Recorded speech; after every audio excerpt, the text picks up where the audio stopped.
आपण मैंने जानी विजु जनता दल विचारधारा विजु जनता दल नीति आदर्श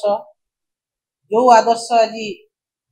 ओडिशा को भारत वर्ष रे 1 नंबर राज्य रे परिणत करथिला सेही विजु जनता दल सभापति तांकर निर्देश रे आज 15 जणिया गोटे कमिटी करा हिची विजु महिला जनता दल रो एवं सेही कमिटी रो कार्यधारा तांकर प्रतिबद्धता तांकर कार्यशैली विजु जनता दल विचारधारा नीति आदर्श को लेकी आगामी दिन रे कार्य करिवो समस्ते मिलीमिशिकी आम कार्य करिवो आमर जो 15 जन भितर अच्छी वर्षा सिंह बरिया अच्छा मान्यवर विधायिका अच्छा आमर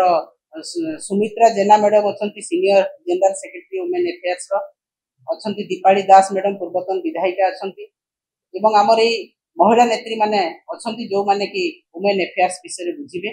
तेणु विजु महिला जनता दल को गोटे सुसंगठित सुशृंखलित भाव में नवीन पट्टनायक महोदय गढ़ी तोड़ी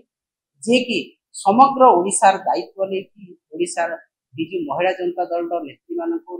कर्मकर्ता मान संगठित कर विजु जनता दल को आहरी संगठित करेंगे आहरी सशक्त करेंगे एवं आगामी दिन कार्यधारा निर्णय आज आम देखुचु जिते बड़े नवीन पट्टनायक महोदय मुख्यमंत्री भाव में ओडिशा रे